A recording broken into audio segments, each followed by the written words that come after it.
Señoras y señores, muy buenos días, bienvenidos todos a País 2024. Gracias nueva vez por estar con nosotros. Recibo con muchísimo agrado a Miguel Guerrero, periodista dominicano, un hombre muy inteligente con quien satisface a su interlocutor compartir un rato y mucho más si es en País 2024. Gracias, Miguel, por venir acá. Bien, gracias a ti por la invitación. Es un honor estar siempre en tu programa. Cómo no, Miguel. Pienso que debemos conversar nuestro conversatorio con lo que ayer sucedió y fue hecho ya de conocimiento para todos nosotros, básicamente para los comunicadores, para la población que le da seguimiento a las elecciones del año entrante, y es la primera entrega del estudio que hace sobre preferencia electoral la empresa Gallup Dominicana. Vimos cómo hay un posicionamiento de preferencia para el actual presidente de la República, eventual candidato del Partido Revolucionario Moderno, aunque no lo ha manifestado públicamente. Luego en un segundo lugar lejano, como si fuera una carrera de corceles, Fuerza del Pueblo y Leonel Fernández, y luego en un tercer lugar, relativamente cerca del segundo lugar, Abel Martínez y el Partido de la Liberación Dominicana. ¿Alguna sorpresa para ti el resultado de esa muestra de la Gallup del día de ayer? Bueno, la Gallup es una empresa de mucho prestigio, tanto a nivel internacional como a nivel local. Y muchas de las predicciones, cuando yo hablo de encuestas menciono la palabra predicción, porque cuando en el día de hoy, faltando prácticamente un año para las elecciones presidenciales, poco más de un año, cabe suponer que es una predicción. Bueno, pero las encuestas cuando se hacen con rigor, más o menos retratan, son una radiografía del momento en que se hace. Pero esa radiografía puede cambiar, como ocurre con cualquier cosa de los seres humanos, de la noche a la mañana, porque tú puedes estar muy bien de salud el lunes, pero el miércoles tú puedes estar al borde de la muerte, ¿no? Por razones que algo te cayó mal, tuviste un accidente, etcétera, etcétera. Y las cosas pueden cambiar realmente. Yo no voy a dudar nunca de una encuesta Yo no soy experto en el análisis de las encuestas, todavía no puedo llegar a ninguna conclusión porque no he tenido la oportunidad de leerla detenidamente. Y esas encuestas hay que leerlas con mucho cuidado. Naturalmente yo no tengo el tiempo suficiente, mis obligaciones y mis intereses son muy distintos y distan mucho de ocupar demasiado atención de la poca que tengo para dedicarlo al análisis de una encuesta que hoy en día no me representa nada, ¿no? Porque las cosas pueden cambiar de aquí a las elecciones. Pero evidentemente cuando se hacen con rigor, y yo creo que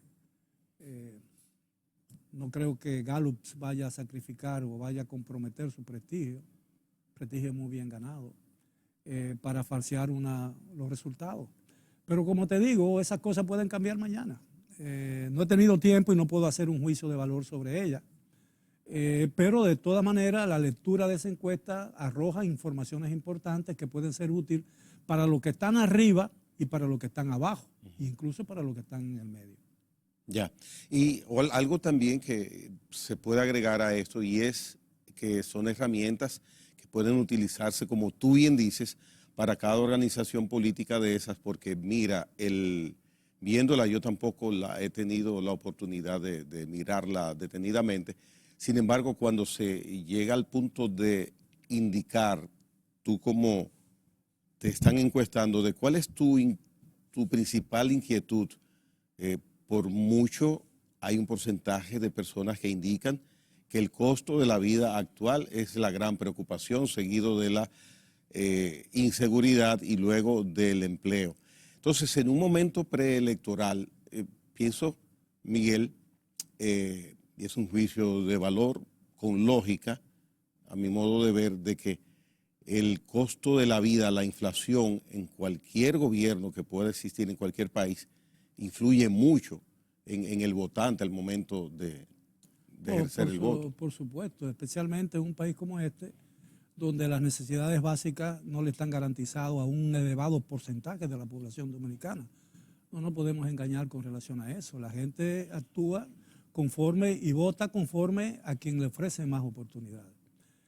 Mira, el problema que yo entiendo que padece la democracia dominicana, y es algo que va a ser muy difícil de erradicar, porque todas las fuerzas que pudiesen influir en un cambio en la mentalidad de la gente no va a actuar en esa dirección, porque sería hacerse un harakiri, ¿no?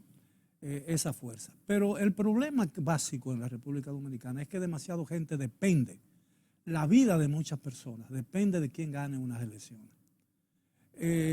Puede transformar todo. Aquí un cambio de gobierno implica, compromete la posición de un maestro de escuela, de un director de escuela, de un médico en un hospital, del jefe de cirugía de un hospital, del director de un hospital.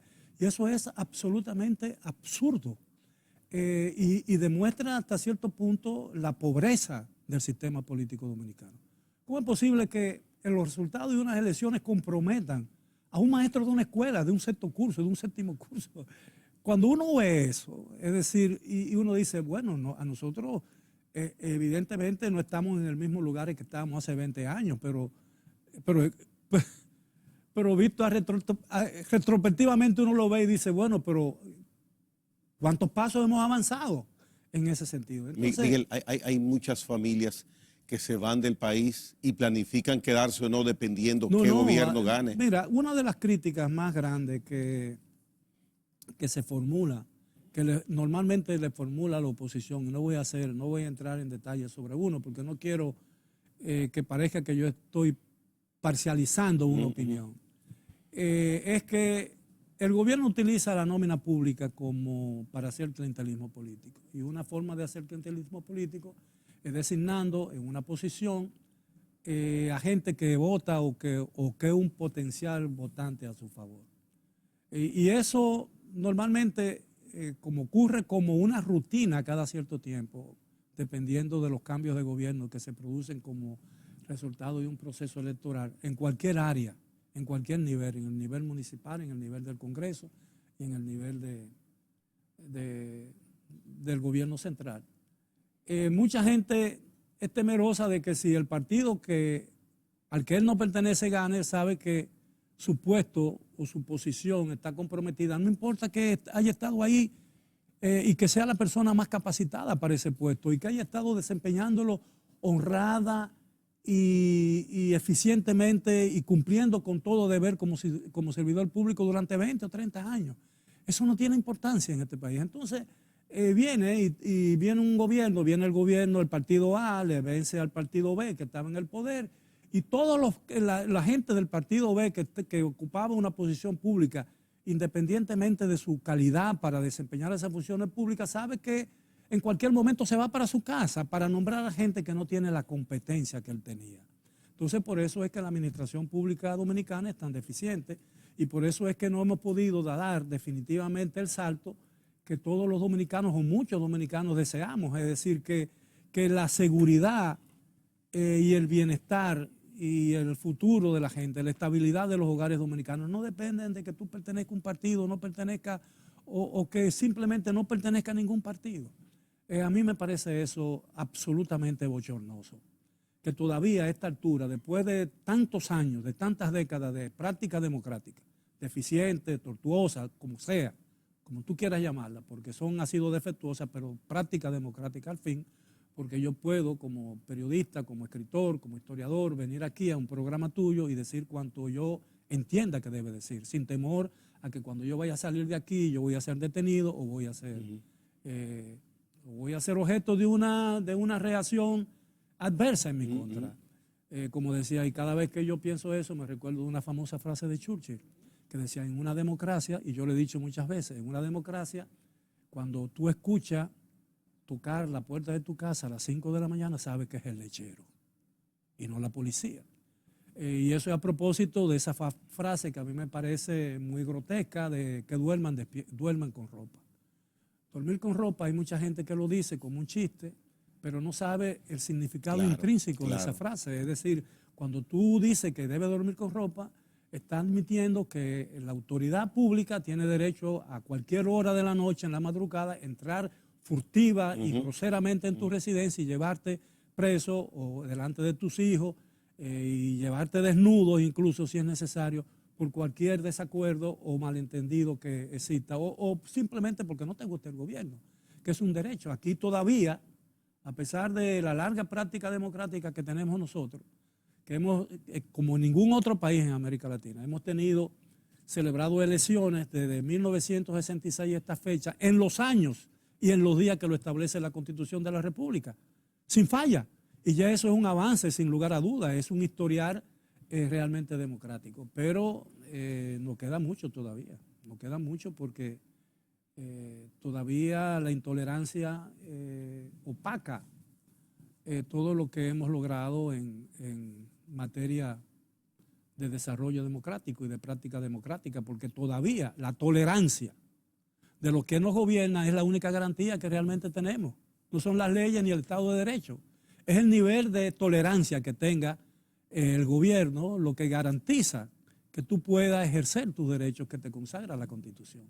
Porque al fin de cuentas la Constitución no es, en nuestro país, desgraciadamente, no es la ley de leyes. O sea, que vivimos y estamos a expensas de la voluntad del comportamiento del nivel de tolerancia de la autoridad pública. Yeah. Del nivel de tolerancia de la autoridad pública. Por eso es Entonces, falta de institucionalidad. Obviamente.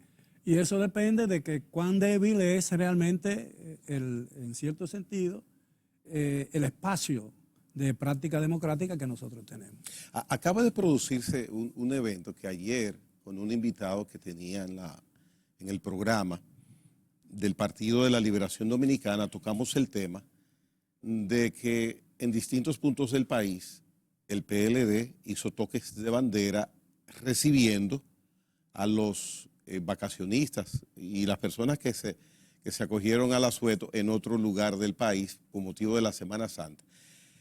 Con la perspicacia y la vivencia que tienes y el conocimiento del derecho de partidos, el derecho electoral, con esos conocimientos que tienes, quiero aprovechar, Miguel, que estamos conversando. ¿Piensas que la acción en uno de esos puntos de toque de bandera de un coronel de la policía, combinándolos a ellos a que despejaran la acción que estaban realizando, es correcta? ¿Eso es proselitismo? Me gustaría conocer tu opinión como periodista, como comunicador de esos eventos y ese caso específico donde actuó la policía, que nada tiene que ver con policía ni electoral ni por encomienda de la Junta, y los combinó a retirarse. Bueno, es lo que te digo, eso, y no queda claro si recibió una orden para evitar que esa bandereo, ¿cómo se le llama eso? Toque de bandera. Toque de bandera, que es una actividad política normal, que no es ofensiva a nadie, no viola ninguna ley, no estaba obstruyendo espacio físico de estacionamiento, no estaba buscando, no estaban actuando violentamente. Y si fue el producto de una decisión de un oficial, porque no le gustaba, es una demuestra, una reiteración de lo que yo te he dicho, el nivel de tolerancia. Pero peor sería que lo hayan mandado a desbaratar una expresión política de un partido de oposición que no estaba causando ningún daño, no estaba alterando el orden público, no estaba haciendo ninguna cosa que no pudiese, que pudiera ser objeto de alguna sanción o de algún impedimento. Bueno, pero se dio una cosa que me parece todavía mucho más arbitraria, porque nadie dice de dónde emanó esa orden. Todos los años, en esta época, en la época de Semana Santa, aquellas familias que no tienen la posibilidad de ir a una playa, de salir a vacacionar, de ir a un hotel, a disfrutar de ese ocio, compraron de esas piscinas artificiales, ¿no? Y la llenaron. Y el caso fue que en esos barrios, porque los muchachos se divierten, y están 2 días y 3 días tranquilos, sin molestar a nadie, disfrutando lo que otros pueden disfrutar en mejores condiciones. Entonces fueron unos policías y lo prohibieron, porque hay que ahorrar agua. Bueno, pero ya esa agua había sido pagada. Y el hecho de que, como se ve, ¿qué pretendían hacer con esa agua?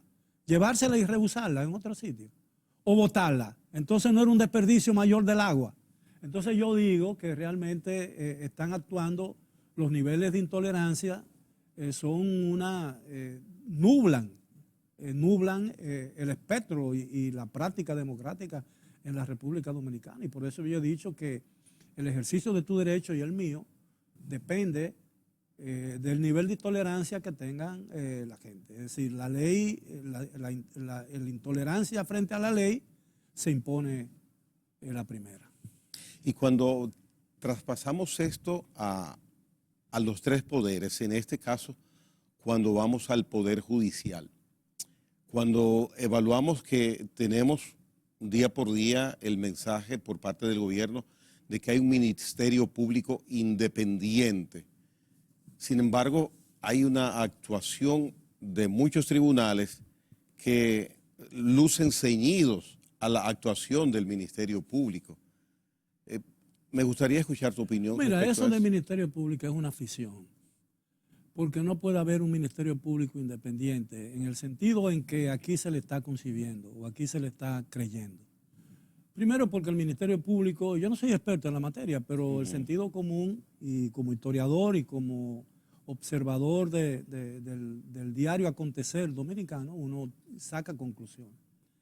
Y yo he estado mucho tiempo en eso y yo he por ejemplo, he cubierto todas las elecciones desde muchas perspectivas, todas las elecciones que se han celebrado en el país desde 1966 a la fecha, todas, absolutamente todas. Yo he sido un testigo de primera línea de ese asunto. Como corresponsal extranjero, como director, como corresponsal de una agencia de noticias, como corresponsal de una revista internacional, Visión, como corresponsal como editor de periódico, como ejecutivo de periódico, como reportero que he sido, y como todo eso lo he cubierto todo. De manera porque yo he visto lo bueno y lo malo de los procesos electorales dominicanos. Y la intolerancia supera todas las otras cosas, ¿no? Pero hemos sido tan tolerantes, los ciudadanos han sido tan tolerantes que han sido capaces de, con su tolerancia, vencer a la intolerancia de la autoridad pública. En muchísimas ocasiones de nuestra vida civil, ¿no? De nuestra vida democrática. Pero yo te voy a ser sincero, es decir, que en este caso se necesita un cambio de actitud en el gobierno. Y cuando yo digo el gobierno, no estoy individualizando el gobierno, estoy hablando genéricamente. En los gobiernos. No en el gobierno como figura. En este momento. No solamente, en este momento y siempre. Ya. Yo estoy utilizando el término genéricamente, es decir, el gobierno, lo que representa. Porque el gobierno representa más allá de lo que el gobierno o lo que este gobierno o el gobierno anterior representaban. Yo estoy hablando de la estructura burocrática del gobierno. Aquí, desgraciadamente, es un sistema presidencialista, que el presidente de la República tiene más poderes que lo que la Constitución realmente, en la práctica, tiene más poderes de lo que realmente la Constitución le asigna. Yo creo que, y lo saben aprovechar, los gobiernos hacen aquí cosas que no tienen que responderle a nadie, porque una de las funciones principales de un Congreso es supervisar las actuaciones del Estado Dominicano. Por eso es que cada 27 de febrero el gobierno tiene que rendir cuentas ante la Asamblea, que es la reunión conjunta de ambas cámaras. Y se supone que esa rendición de cuentas tiene que tener una aprobación de la Cámara. Pero ¿tú crees que la rendición de cuentas es realmente el discurso? Bueno, algunos discursos que se limita a decir lo que van a hacer en el próximo año sobre la base de lo que ya hicieron en el año anterior. Pero ¿dónde está el estudio de eso? La verdadera rendición de cuentas son los documentos, los miles de documentos que se supone que el gobierno dominicano, la presidencia, debe entregarle al Congreso, que nunca se han visto. Yo no lo he visto. ¿Tú lo has visto? No. Nunca se ve. Entonces, es una rendición de cuentas muy de formalidad, no en la seriedad. Yo creo que el Ministerio Público no puede ser independiente por una sencilla razón, y me permití hacer esa digresión. por una sencilla razón. Se supone que el Ministerio Público es el brazo que tiene el gobierno en su lucha contra el crimen. Es el brazo jurídico del El gobierno. brazo jurídico del gobierno. Entonces no puede tener un Ministerio Público independiente que tenga un concepto, un criterio o una política de la lucha contra el crimen diferente del gobierno que lo designó y del que forma parte. Porque ¿cuál es el sentido que el propio presidente incluso le ha dado a ese Ministerio Público? Que no se mete con lo que hace el Ministerio Público. Ajá. Pero lo que hace el Ministerio Público es ajeno porque son tus subalternos, tú lo nombraste. Entonces, si mañana el gobierno dominicano decide sustituir a los miembros del Ministerio Público, al Procurador General de la República, eso significa que ha violado la independencia que él supuestamente le otorgó a ese Ministerio Público. No, pero eso es absurdo. Eso es absolutamente absurdo. El error del gobierno dominicano, el del presidente de la República, fue designar en un mismo decreto o juramentar en un mismo decreto a la procuradora y a la subalterna de la procuradora, porque le dio la misma categoría. Porque la juramentación y la puesta y la toma de posesión de la subalterna, de la señora Jenny Berenice Reynoso, debió hacer ante la Procuradora General, que es su jefa inmediata, que es su superiora. Eso es superiora. Se juramentaron juntos en una misma ceremonia y él las juramentó a las dos como si fueran del mismo nivel. Similares jerárquicamente. Sí, jerárquicamente. Y eso ha provocado muchísimos problemas que todo el mundo ha visto.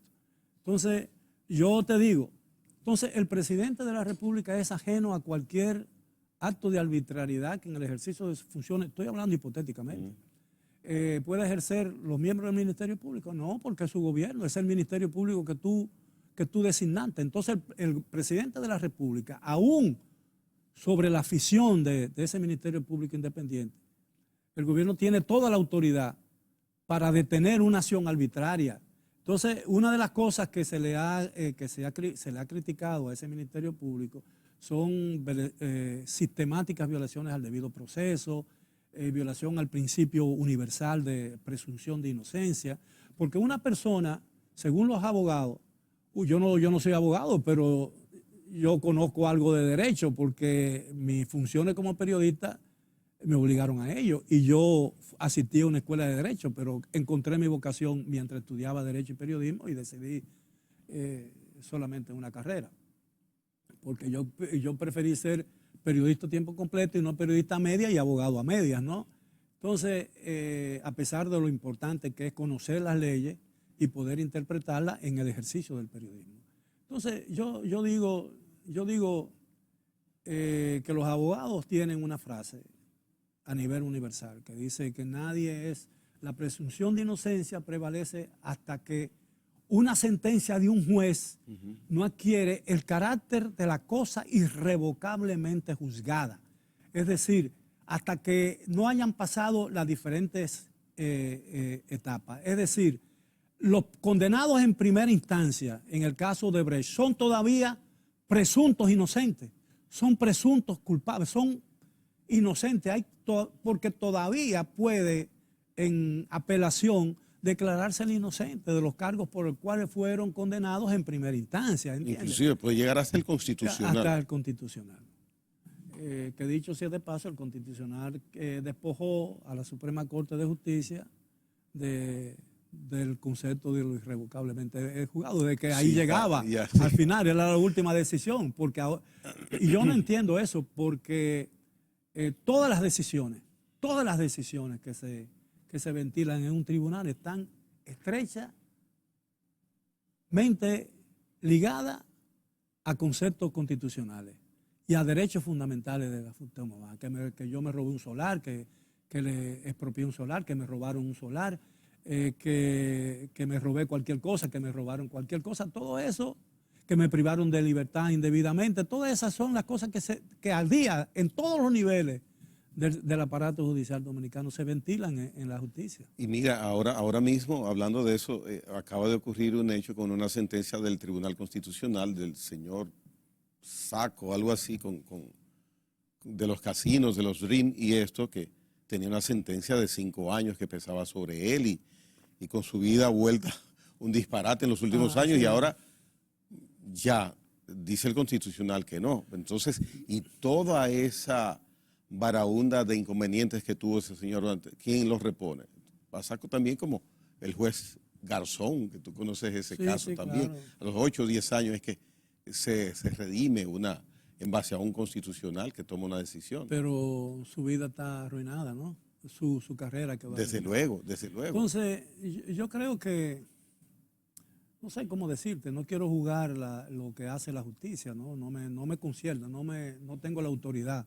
Ahora, Miguel, para somos tan hacerlo. especiales que el Constitucional tiene sobre sí una cúmula de quejas, porque muchas de sus sentencias, y me parece que tú has tocado ese tema en muchas ocasiones, no son acatadas, son desacatadas Bueno, por el mismo Estado muchas veces. Por el mismo presidente del tribunal, el doctor Milton Ray Guevara, se quejaba recientemente que 93 sentencias del Tribunal Constitucional, no recuerdo si esa fue la cifra, estaban siendo desacatadas hace mucho tiempo. Y la responsabilidad del Estado. Y que 50 o una cantidad parecida de esas 90 y pico correspondían a instituciones del Estado Dominicano. Es decir, que el gobierno dominicano está en falta frente al Tribunal Mayor de la República Dominicana y está violando la Constitución. Es decir, ¿crees tú que lo que hace un ministerio, el desacato de un departamento gubernamental